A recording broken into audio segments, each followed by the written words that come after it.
You know that feeling when someone looks at your life's work? The thing you've poured like decades of your time and sweat and intellect into what? Oh, yeah. And they essentially just look at you and tell you, yeah, I think that's just a passing fad. It completely pulls the rug out from under you. I mean, Yeah. you're left holding 30 years of rigorous clinical research, and someone just casually dismisses it as a trend that's, already on its way out. Right. Well, we are doing a deep dive today into a highly provocative, deeply personal piece from Psychology Today that actually starts with that exact scenario. It's a fascinating read. It really is. The author is Willem Kaiken. He is a PhD and a leading expert in psychological science over at Oxford. Right. And our mission today is to answer the question that essentially stopped him in his tracks. Has mindfulness had its day? We are going to separate the heavily commercialized hype from the actual, the life-changing science. Exactly. So whether you are the kind of person who meditates for an hour every single morning, or, if you completely roll your eyes all the way back in your head the second you hear the word mindfulness. Which is a lot of people, honestly. Oh, for sure. Mm. But this deep dive is designed for you. We are going to figure out what foundational psychological skills actually matter for your daily resilience and, well, what is just clever marketing. Right. So let's jump right into the spark that ignited this whole piece. Koukin opens the article with this story about a colleague who just bluntly tells him, I think mindfulness has had its day.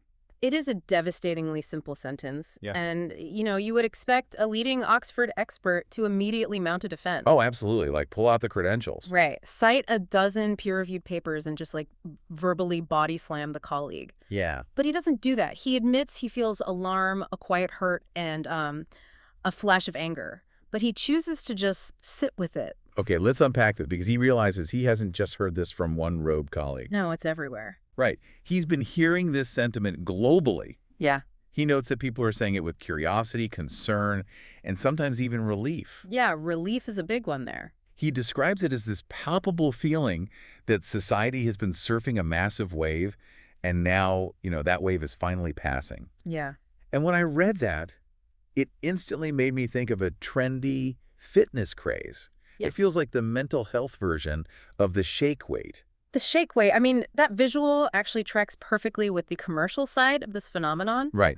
It's a new product hitting the market, promising maximum results for, minimal effort. Exactly. Everyone suddenly buys the gear. They download all the premium apps. They talk about it constantly at dinner parties. Like, oh, you have to try this 5-minute breathing app. It'll change your life. Yeah, and then what happens? Eventually, society just gets fatigued. We realize that just buying a subscription doesn't magically fix a stressful job or a difficult marriage. Right. So we toss the app in the digital trash bin and start looking around for the next shiny thing. So the question is, was mindfulness always just a mental health shake weight? What's fascinating here is, to answer that, we have to look at the honesty of Koiken's reaction. The reason that critique stings him so deeply is precisely because mindfulness isn't just a product he's selling. Right. It is a deeply personal survival mechanism for him. Yeah, it's easy to dismiss a meditation app as a fad, but when you look at someone like Koukin, who literally spent his early career in Nigeria, and then with the World Health Organization traveling through China, India, Thailand. Yeah, dealing with profound systemic human suffering. Exactly. You realize he isn't talking about app-based relaxation. He's talking about psychological survival. He knows the landscape of suffering intimately. I mean, he grew up witnessing tremendous external hardship in Nigeria alongside, extraordinary human resilience. Wow. But at the same time, he was battling his own severe teenage depression. So he was fighting a war internally while observing one externally. And he took all those experiences, observing different cultures, exploring ideas from contemplative traditions and, studying modern psychology. Right. And he used them to figure out how to actually live well with recurrent depression. Not just to barely survive it, but to thrive. Yeah, and that brings us to the staggering scale of the problem he is trying to address here. He points out that depression will affect around 1 billion people worldwide at some point in their lives. 1 billion. I mean, that number is almost incomprehensible. It is. It is the second leading cause of disability globally. But the real tragedy Koiken highlights is the treatment gap. The treatment gap, yeah. We have learned a great deal about how to treat and prevent depression, but that knowledge simply isn't reaching the people who need it. Right. In developed countries, only a minority of people access adequate treatment. And in lower income countries, that figure drops to a tiny, tiny fraction. Here's where it gets really interesting.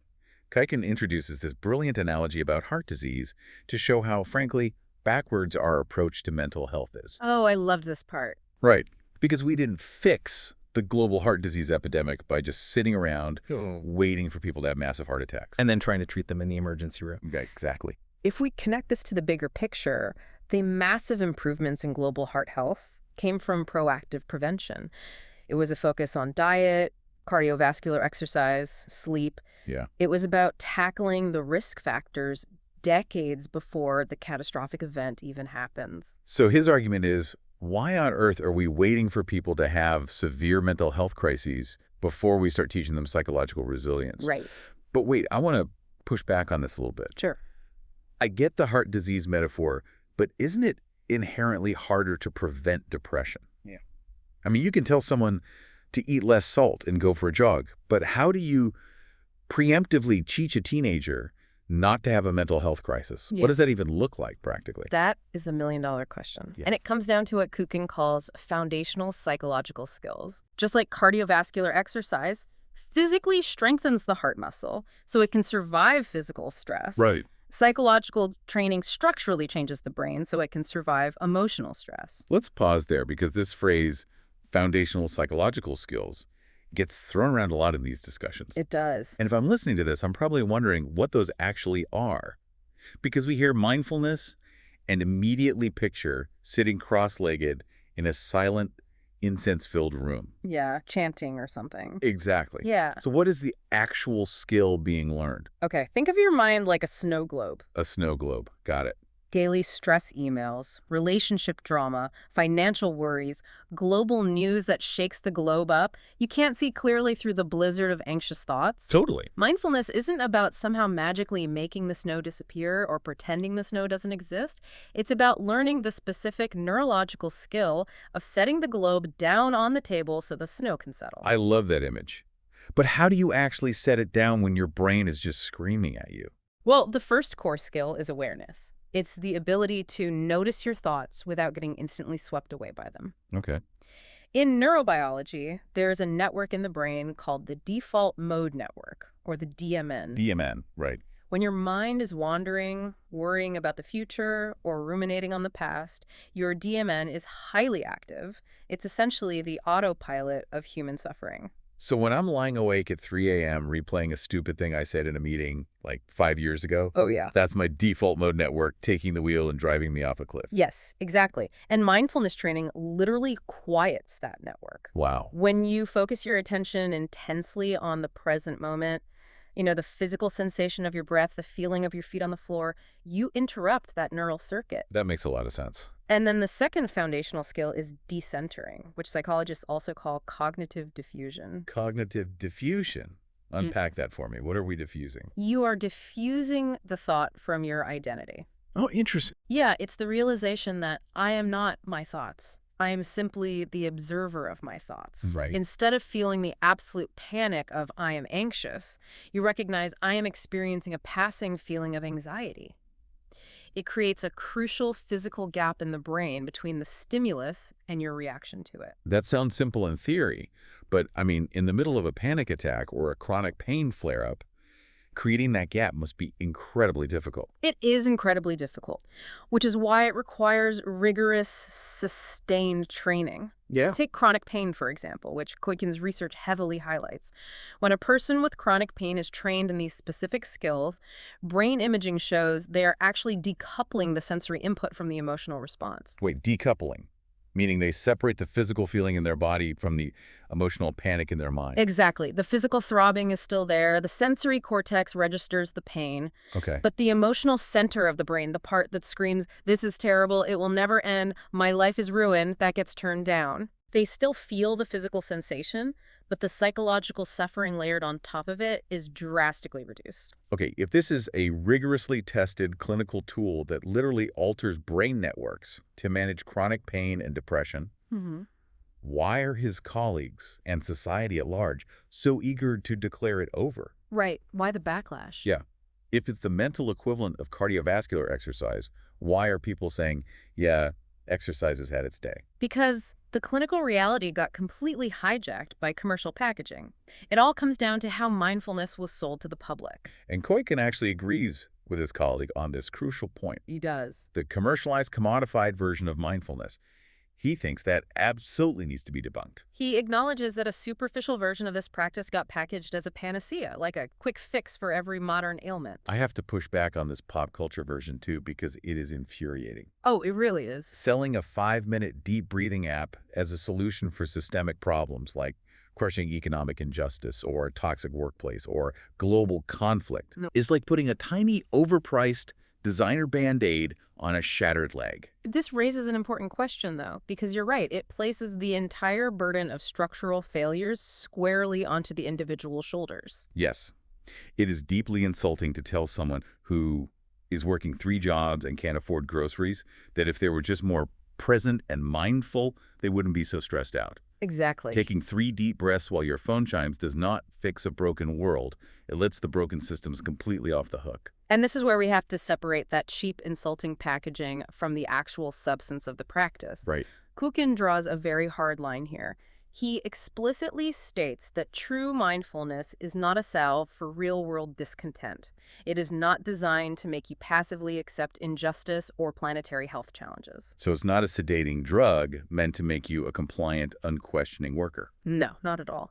It is a rigorous set of ideas and practices for training the mind to break habits that create unnecessary internal suffering. The goal is to give you the clarity and the psychological resilience to actually face those real-world challenges head-on. That is a huge distinction. It is, and the evidence backing this up spans over 25 years. We see it helping not just patients with clinical depression or chronic disease, but, the people holding our society together. Right. It shows immense promise for teachers, for healthcare professionals, and for building healthy families and workplaces. So the practice itself works. The clinical data is rock solid. Absolutely. What actually needs to fade away isn't mindfulness at all. It's the superficial, hyper-commercialized way society has been treating it. The wave of hype needs to crash so the actual water remains. Yeah. Moving forward, Koiken outlines a new paradigm.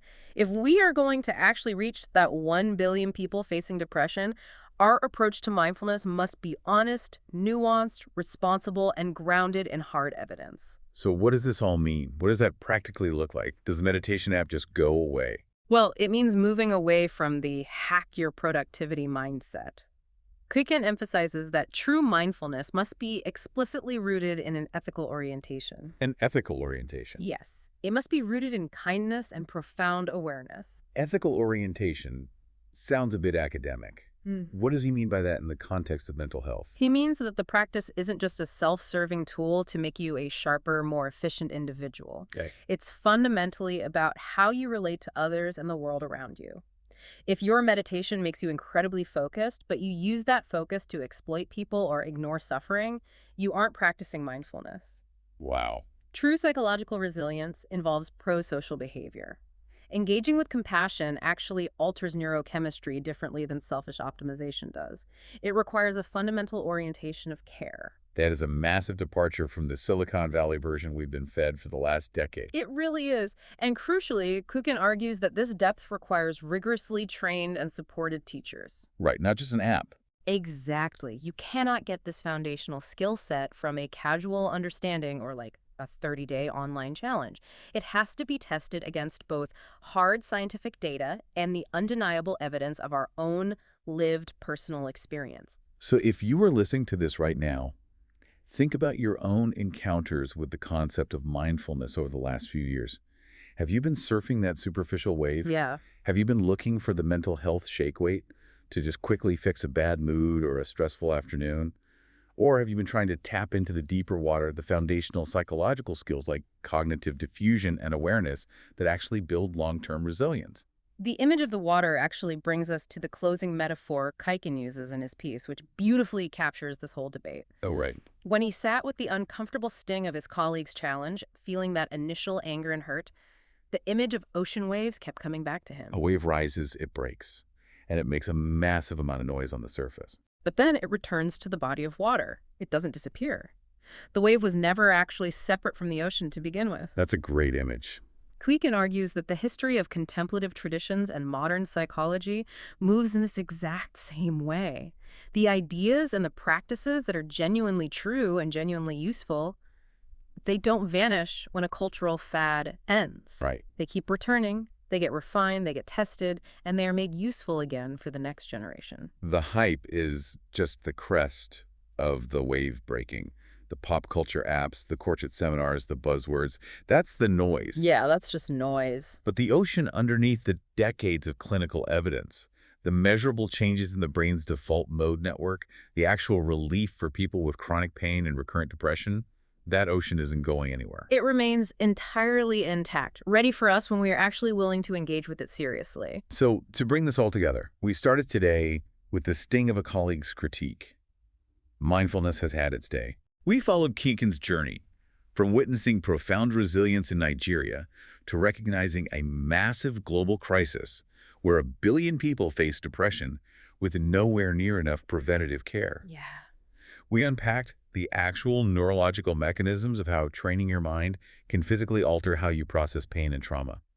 And we stripped away the myth of the quick fix Band-Aid to reveal a deeply evidenced, life-altering practice. We separated the cheap packaging from the vital foundational skill set. But that leaves us with one final, lingering thought to chew on. Something this deep dive really forces us to confront directly. Okay. If true, lasting mindfulness requires rigorous training, deep ethical roots, community support, and highly trained teachers, rather than just a 5-minute app subscription. Are we, as a society, actually willing to do the hard work of building that infrastructure? That's the real question. Or when we say mindfulness has had its day, is it really just because deep down we're hoping a brand new quick fix is about to come along in a shiny new package?